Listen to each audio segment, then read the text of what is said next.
Well, everybody, while Cole's fixing that, welcome back to Cole and Noah, our friends, where Cole fixes cameras weekly. You can call him for all your camera fixing needs.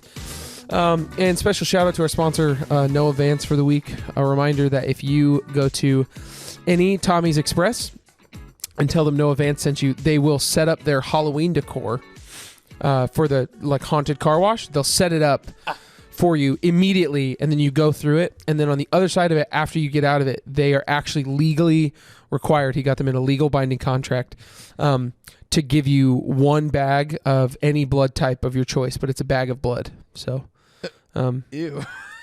Yeah, you never know when you might need it. Blood transfusion. So, I would personally go with one of the either your own blood type or like O positive, O negative. Those are pretty universal. So that's pretty good. I'm an O positive blood type guy. I can give to almost everyone. So if you need my blood, let me know. He has another sponsor. Do you remember the sponsor he sent us? No. Okay. He lets us know weekly. Also, keep an eye out. Noah's Pizza Emporium 2025. It's coming. It's coming. It's coming. Noah Vance also he's got a new code, a new freebie. He said he was on the phone with the director of the NDOT. Nebraska Department of Transportation. Yeah, if you didn't know. If you give any plow driver a hot cocoa, they will automatically credit you with 5 free driveway clears and salts. So, courtesy of Noah Vance and it's pretty good. Relationship with the NDOT. It's pretty good.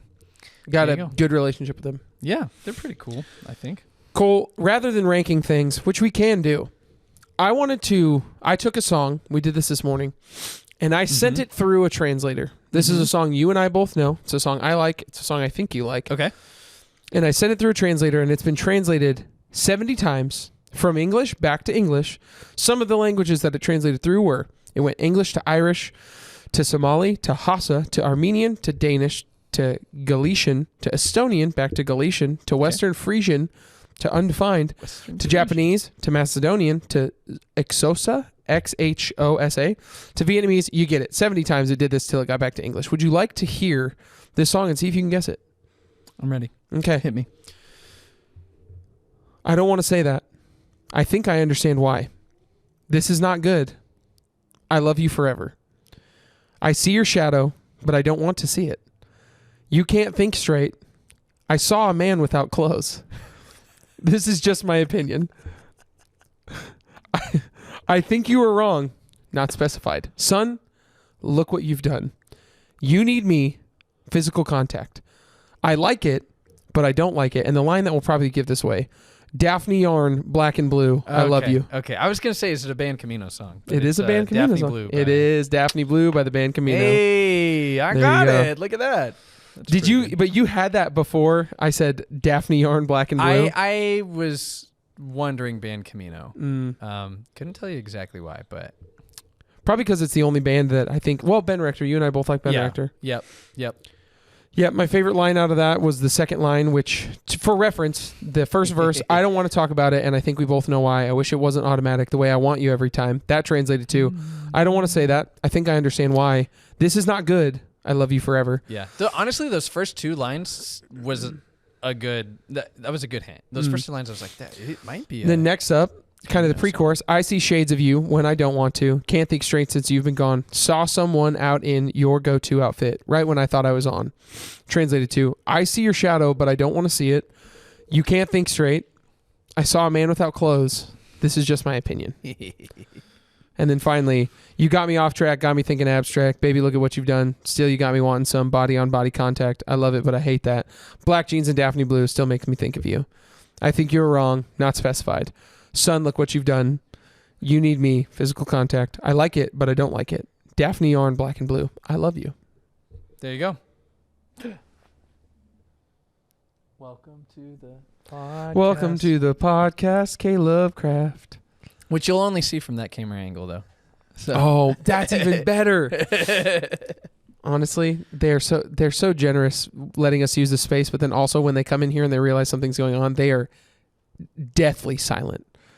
Yeah. It is amazing. It's truly. Little ninjas, honestly. Little ninjas. Speaking of Band Camino, did you know I don't play drums. Like if somebody said, hey, tell me the instruments you play, drums is not on that list. Nope. But I wish it was. I did learn how to play What I Want by the Band Camino. That's a great song. on the set because I learned it poorly, and there's a specific spot where I'm like, I'm pretty sure I played this wrong every single time. I'll never get what I want. Dude, I love that song so much. And there were times, and it was re-recorded and re-released. That That song came out originally, and it sounded way different than the one that you hear now on the Try Hard record. Serious? I didn't know. Not like way different, but enough that you're like, oh, the new That's a one. different It's song. amazing. They took a song that was like, this is fine, and then made it This is so fine. much better. It's crazy. Dude, it's a great song. And I love it. Was my like, man, I am having a rough day, or it's been a rough week or whatever, And you I'm just turn that song I'm on? here. Well, a lot of times it was that I would just blast it, and then I was like, I wonder if I can learn this song.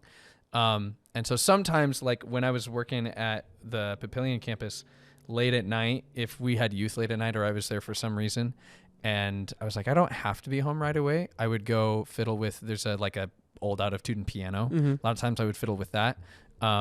And there was a season where I was like, I would love to learn this song. And so I learned that song on the set. And so if I was having a rough week, I'd be like, babe, I'm going to be home a little bit later. I need to go play.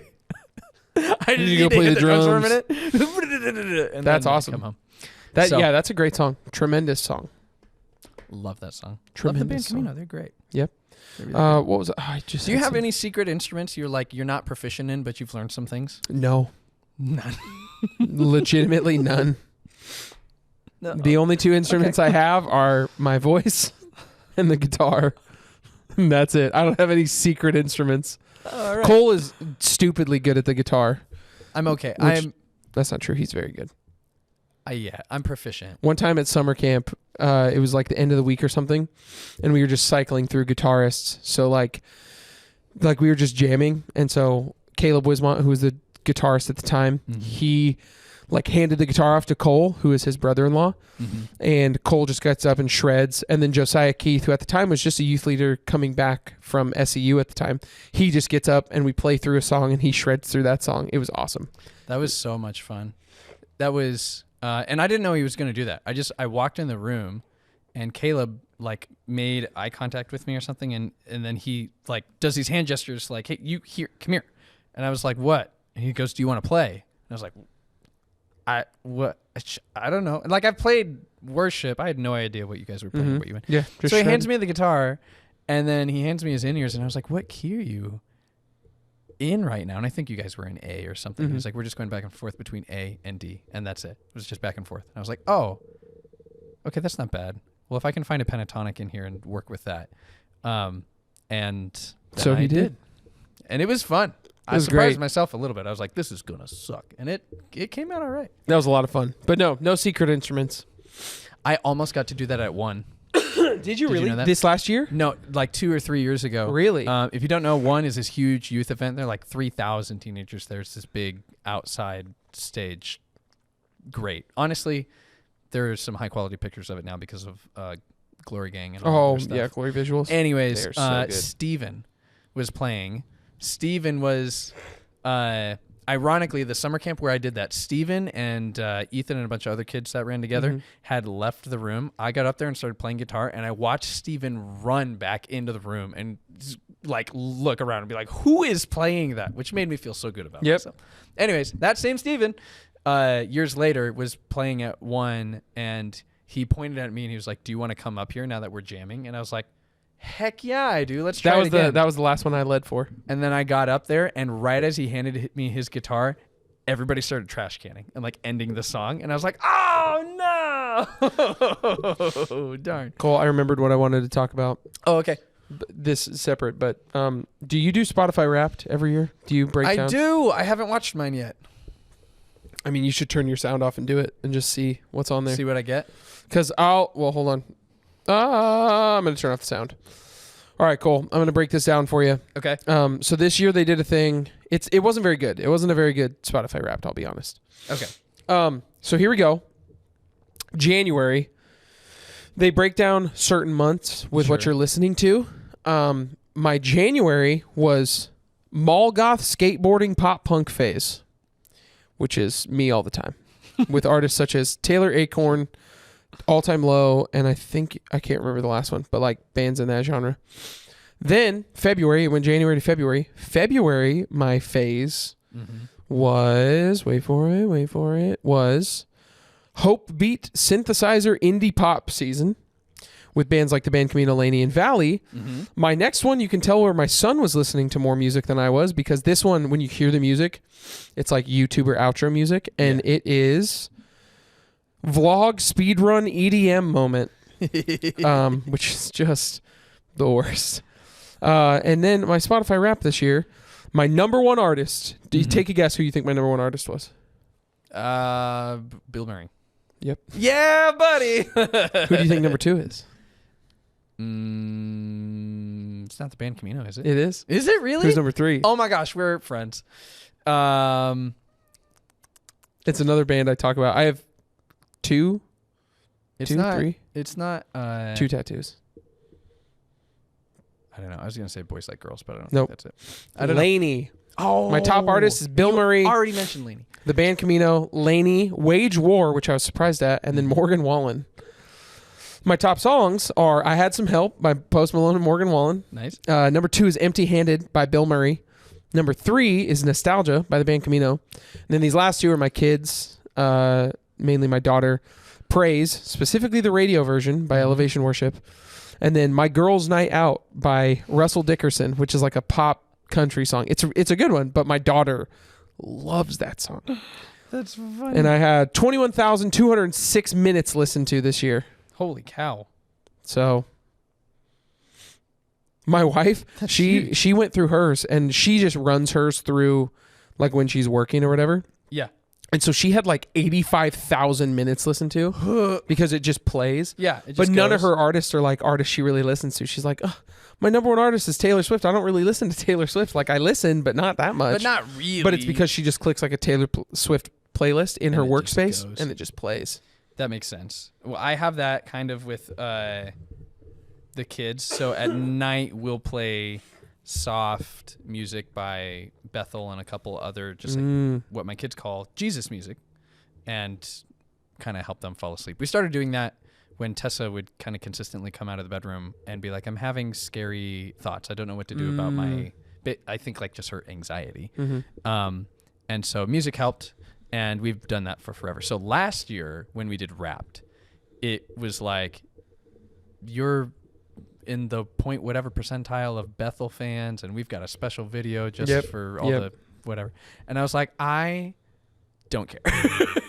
I like that's so cool. this year Bethel's cool, is it but going to look pretty similar though? I'm guessing it will, which made me sad because the year before that it was like you are in like this tiny group of people that listens to Ben Rector way too much. And that was a genuine assessment because I was like, I listen to Ben Rector all the time. I was in like the top 3% of people who listen to Bill Murray. So yeah. like Which I've been feels cruising through that album. feels so good. So yeah, I don't know. I just pulled mine up. It said I listened for 53,000 minutes. Whoa. I guarantee a bunch of that was Yeah, if you skip to the last one, it'll tell you your top artists and songs. let's go to top artists and songs, shall we?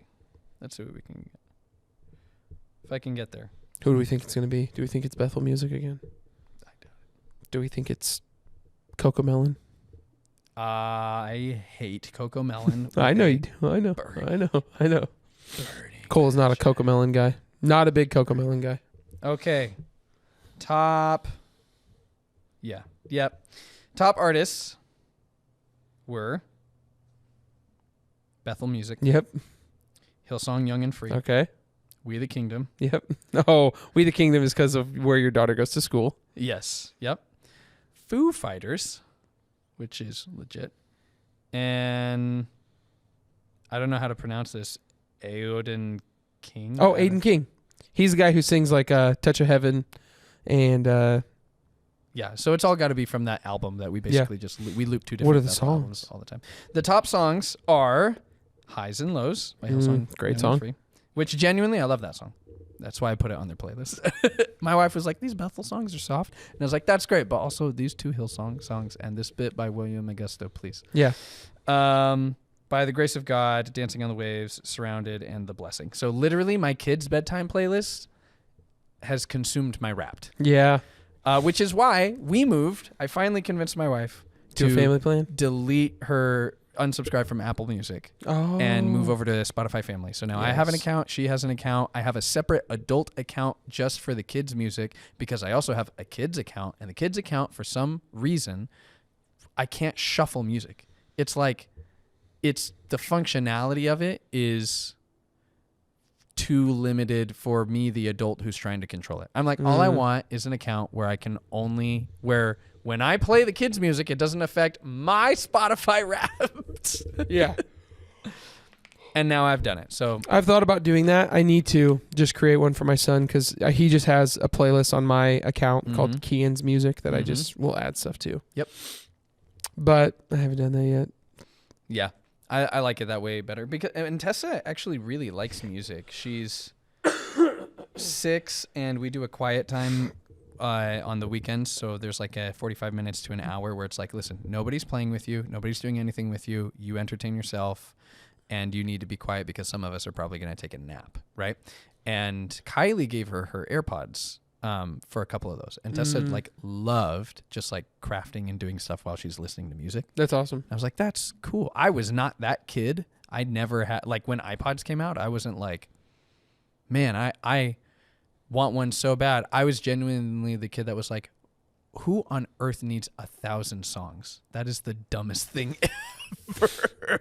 And now you're like, I need more than Now 1,000. Spotify Wrapped is like, you played over 1,500 different songs this year. So That's right. 50,000 minutes of music. we are a music people. It's true. It's very true. Yeah, Spotify Wrapped was late this year, so that was a big topic before it came out. When was that? Last week or 2 weeks ago? It was a big topic. People were like, where's Spotify Wrapped? Where is And then it came out and everyone's like, this Spotify Wrapped sucks. Blah. Yeah, But I dude. mean, Ending things is hard. I just ended what has been almost a 3-year D&D campaign, Dungeons and Dragons.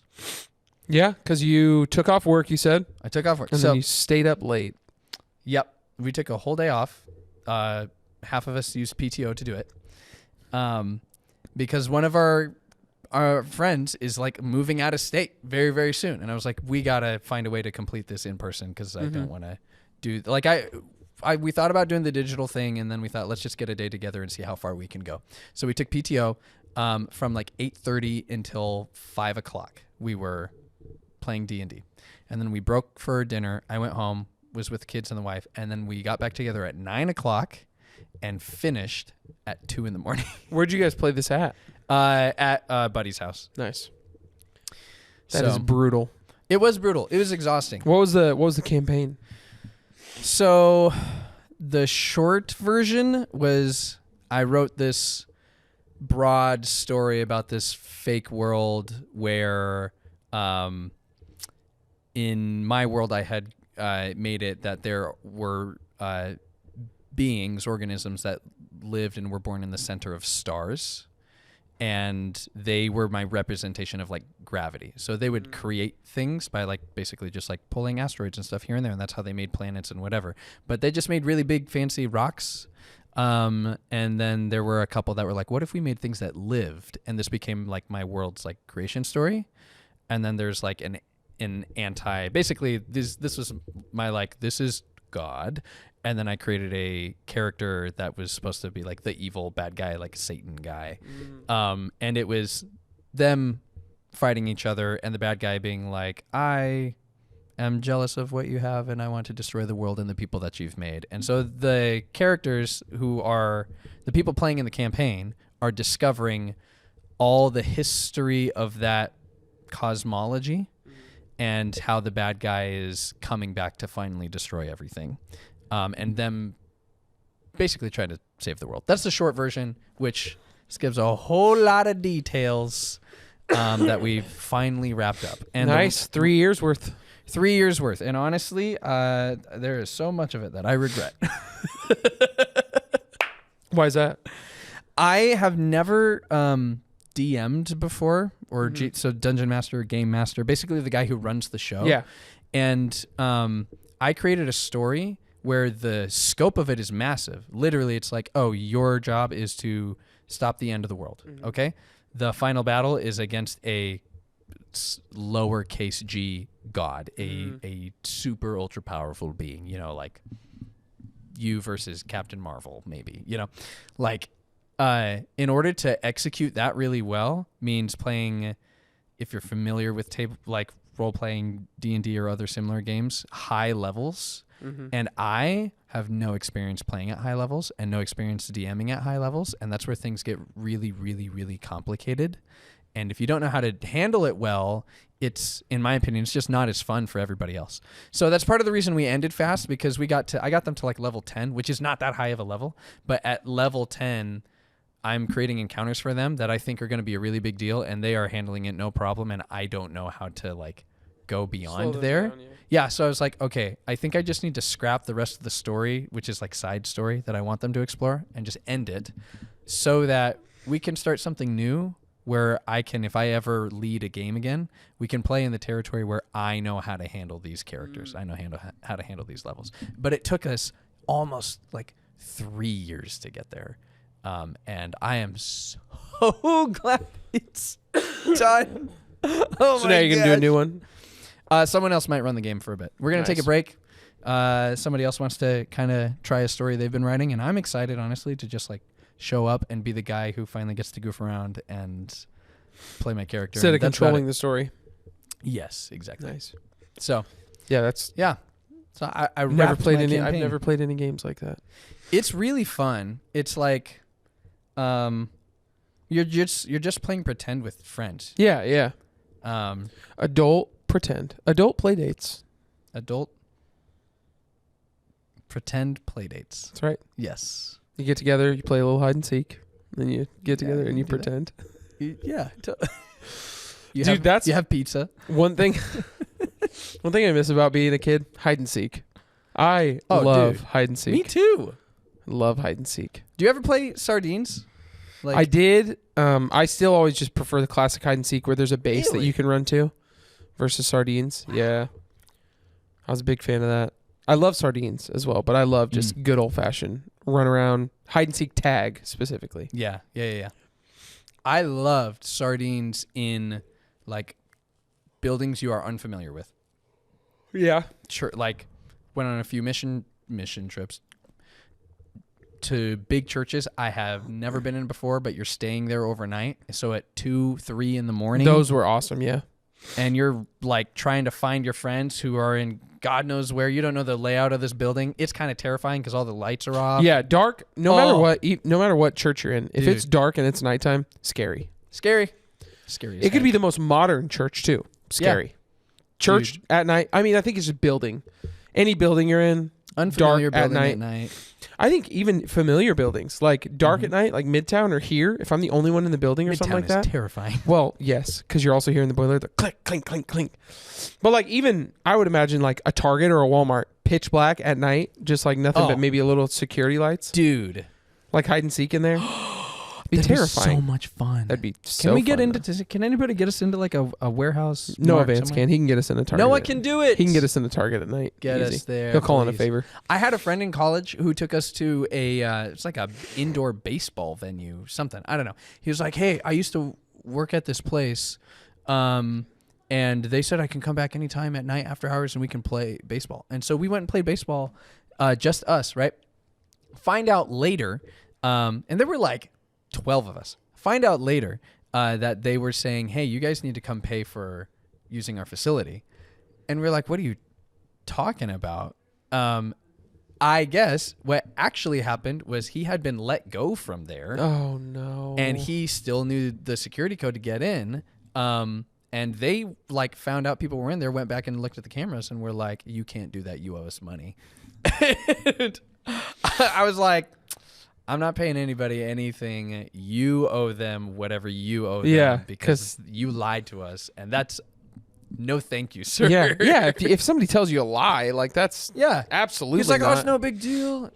Yeah, they told me I can come back whenever I want. It's great. Just kidding. I got fired and I have security codes. Which, I mean, hey, it's kind of funny. There's a new place coming to Omaha soon that my kids are desperate to go to when it opens called KIP. Omaha. I have seen it's opened up next to that Vasa.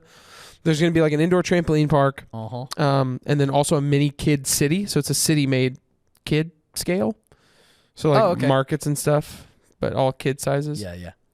And then I think mini golf is in there as well, and then like an adult lounge type area. Not adult lounge. That sounds weird. A lounge for the adults. Yes, a lounge, a place for adults to lounge. You know, a place for adult play dates. Yeah, where you go play hide and seek. You play do a hide and D&D seek, campaign. and yeah. Speaking of D&D, it's a little bit of a stretch. Stranger Things season 5 is wrapping up filming. That's not a little stretch. So much of Stranger Things is D&D themed. I guess, yeah, the whole thing is D&D. It's all of it is, yeah. It's kind of how it started.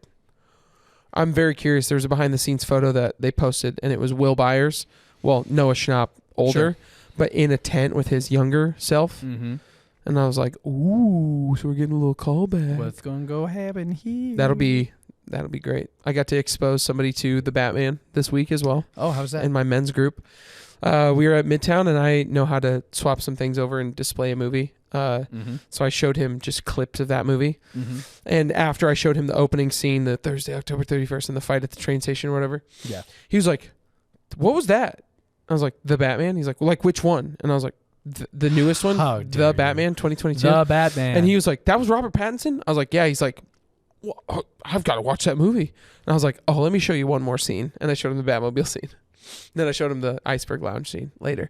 Dude, but he and I got into a debate about Batman, as I will do with people. And I said, dude, Robert Pattinson's Batman, he can fight. I was like, I was a Batman vs. Superman defender, which Batman vs. Superman is a terrible movie. Bad movie. I will say that Ben Affleck's Batman was like the Cool best concept. part of that movie, and he would be a great Batman. Yeah. And he would dust every other Batman in combat. Without a doubt. And this guy was like, what? And he swore Christian Bale's would destroy him. And I was like, Christian Bale's Batman can't fight.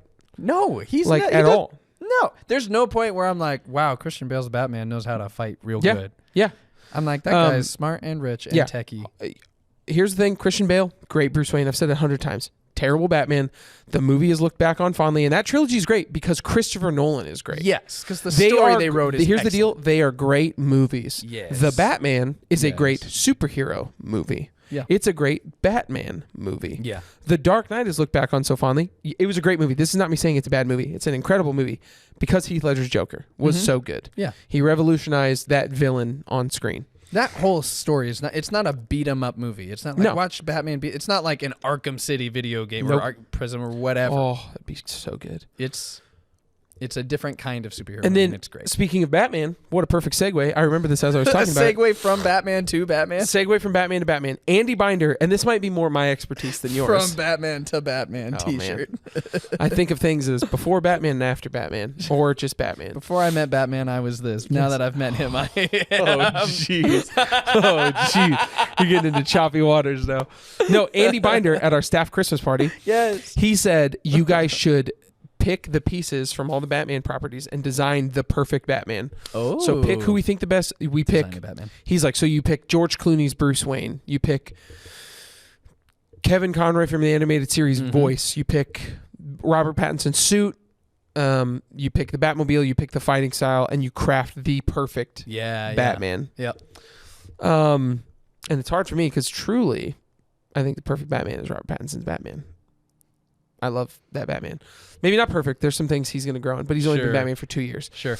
I think for me, essential part of Batman, like the quintessential Batman theme, has got to be the Tim Burton movie, Danny Elfman's The Batman theme. Yeah. The most iconic Batman theme song. It's incredible. That's got to be the theme. Who would you peg as the Bruce Wayne?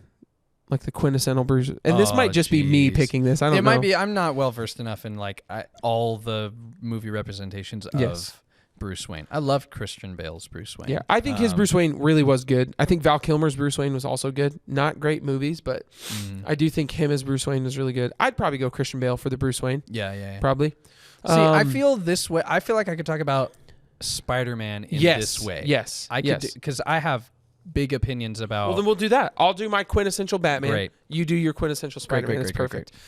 So, yeah. So Christian Bale's Bruce Wayne. I would pick Danny Elfman's Batman theme. I would pick... the suits are tough. I would pick maybe... Man, that's so difficult. Because I love the classic look of the suit. I would probably pick like the Arkham probably Arkham Knight's suit. I'd pick Batman Arkham Knight, the video game suit. Yeah. I'd pick that. I would pick Robert Pattinson's car. Yep. I would pick. I'd probably pick Ben Affleck's fighting style and his size for the ideal Batman, I think. And then the detective work is a little tricky because you haven't really gotten to see a fully, probably the Arkham games detective work. That's like the most fully fleshed out Batman detective work. Yeah. So yeah, I'd go Christian Bale's Bruce Wayne. I'd go Danny Elfman's Batman theme. I would go the Arkham Knight suit. I would go probably Robert Pattinson in the suit. I think he just has a Bruce Wayne look and a Batman look. And the war paint is that's such a huge thing for me that really drew me into that movie. I'd pick Robert Pattinson, his car, and then I would pick Ben Affleck's fighting style, and then I'd pick the Arkham games detective work. Yeah, I would say would be my like quintessential Batman. That is the Batman. Batman for Noah. Yes, that is the Batman. Now, Those Cole, sound like reasonable picks. who is your Spider-Man? Okay, before I do, Corey McCracken texts me. Actually, I don't know if he texts both of us. He texts me. He said you should talk about this, and it fits perfectly. Did you know they were selling the Batmobiles from the Dark Knight series? Have you heard about this? $3 million. Yeah. Did you see that Joe Burrow Yes. bought one? Would you buy one if you had the money? Would you buy one?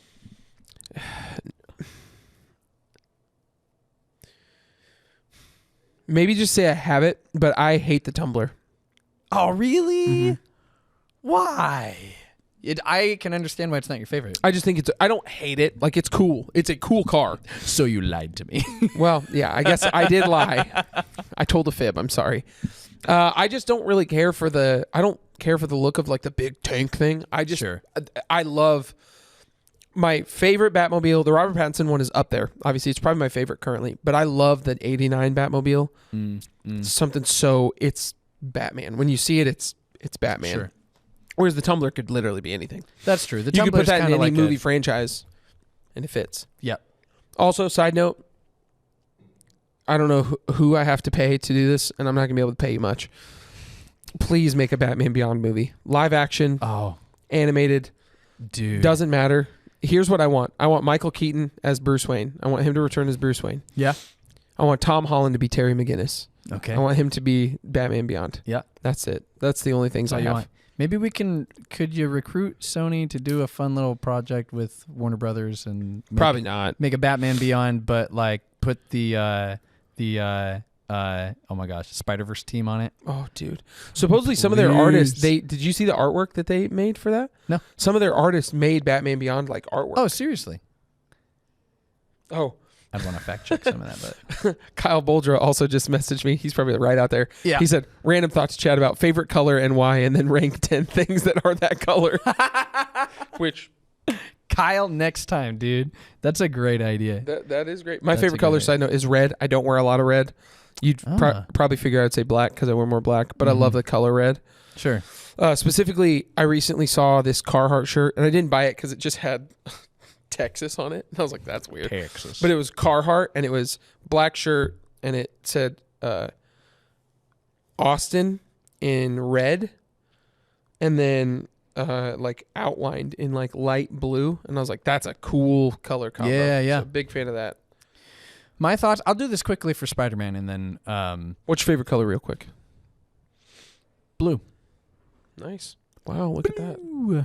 I'm pretty basic. Look I'm at a this. guy and I like blue. This is the artwork. What can I Supposedly say? this was made by some of the people who did Spider-Verse. Maybe I Just have some seen artwork. that.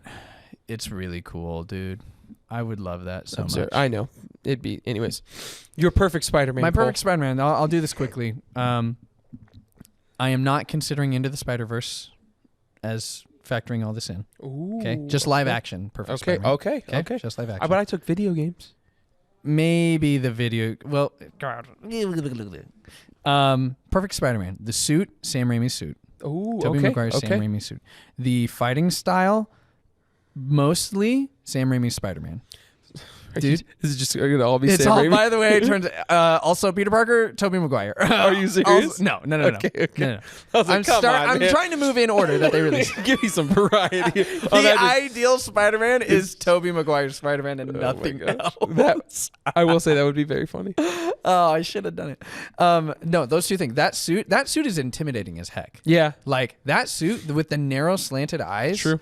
Dude, they got a lot right in those movies. And it is the suit. It is the raw fighting. Yep. It is raw. Like, go rewatch Spider-Man 2 when he's fighting Doc Ock after Doc Ock's like got Mary Jane and he gets his powers back. And Yep. he's like, it is on, dude. Those are some of that sequence with the subway train and all that stuff is so cool. All of the fighting is fantastic. Yeah. Very physical, feels very real. Yeah, visceral. Loved it. Love those.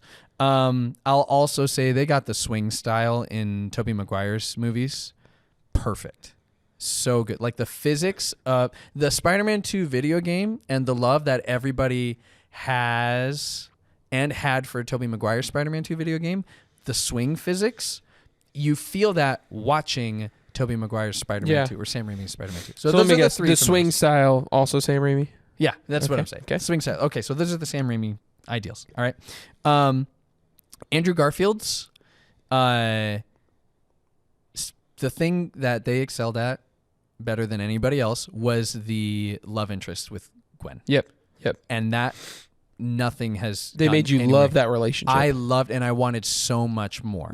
Way better than anything with Mary Jane, way better than anything they and did it with really did Tom make Holland. Gwen Stacy's death feel like a true gut Yes. punch. I cared about the love interest of Peter Parker so much. Yep. I don't know how you wrap all that in, but if you can harness that, do that. The goofiness of Andrew Garfield's Peter Parker was really cool, but he was too cool of a character. Yes. But Way too cool. if you can capture some of the like aloofness, I Yep. thought that was pretty neat. And then Tom Holland's Peter Parker just overall wins. Yeah. He is the smartest as they've portrayed the character. But the thing that I care the most about, they showed over the trilogy, but especially showed in this the last movie they did with Tom Holland. His Peter Parker understands what it means to like sacrifice completely for the good of other people, and he will not put himself first. And it is beautiful. It is like everything that you get from Sam Raimi's Uncle Ben, which by the way, Uncle Ben should be Sam Raimi's Uncle Ben. I think that Uncle Ben is related. No, I'm thinking of someone else. I'm not even gonna say it. Never mind. That they really drive home the like with great power comes great responsibility, right? You see that ethic in Tom Holland's Peter Parker more than any, but better than anybody else. I won't say more. I'll say you see it better. It was just portrayed and written, I think, really creatively. So that's my ideal Spider-Man. Put Tom Holland and Andrew Garfield, mix them together to make a cool Peter Parker, and then stuff them inside a Tobey Maguire suit. And if you could pick your ideal actor to play Spider-Man next iteration, and it can be if you're like, I really like Tom Holland, and I think this is a hypothetical. Yeah. It can be an actor who maybe you want to see come back, or just an actor who comes to your mind who you're like, I want to see them play Spider-Man. This is gonna sound weird, but like I loved Chris Pine voicing Peter Parker in Into the Spider-Verse. He would be a good older Spider-Man. Cool Spider-Man. Yeah, like he an would. experienced. So is Spider-Man. that your pick? Yeah, why not? I'd love to see a live action Chris Pine as Spider-Man. I would love to see Jake Gyllenhaal play Batman. Oh, dude, he'd be so good. Or truly, I know this would be like maybe not, but after I saw the movie Drive, Ryan Gosling as Batman would be killer. But Jake Gyllenhaal has been at the top of my list as like he should play Batman. I think that would be Or heck, for the Batman Beyond movie, this would be wild because you wouldn't really get a whole lot of him as Batman. Have Keanu Reeves be old Batman. Oh, like that'd be cool. Yeah, that'd be really. I think that'd be sick. But I have wanted to see Jake Gyllenhaal as Batman for honestly. a very long time. My recommendation is go watch some Batman, go watch some Spider-Man, and tell us your ideal. Ooh, Batman, yeah. Tell us your ideal ideal person and your fan cast, the actor who you want to see play Batman or Spider-Man. And then I have one anti-recommendation, and then we'll be done. Do not. My wife was recommended by a client to watch the new Netflix Christmas movie, Hot Frosty. It sucks. It sucks. Don't watch it. You're telling me Hot Frosty's no good? It's not good. No. Hot Frosty is not good. Don't watch it. It's so bad. It's so corny. And I get that's the point. The funniest part of that movie is the bloopers at the end of the movie. And even some of those are like, these suck too. Bloopers should be easy. So don't watch Hot Frosty. Got it. Don't watch Hot Frosty. Noted. I mean, I don't know. I wouldn't recommend it. I think it sucks, but it's so corny. But maybe that's what those movies. It's like if you love Hallmark movies and how cheesy and bad those are, then watch it. But if you don't watch this movie thinking you're going to get anything good, because it is cheese. It's just cheese. I love it. Do you have a not recommendation, Cole? I don't recommend smelling old expired smelling salts. Dude, I'm not gonna lie to you. I think those have messed me up. I feel like my tongue feels numb every morning now from those, and I think part of it is just my brain telling me that. But so on that note, don't do it, kids. We'll see you later. Bye.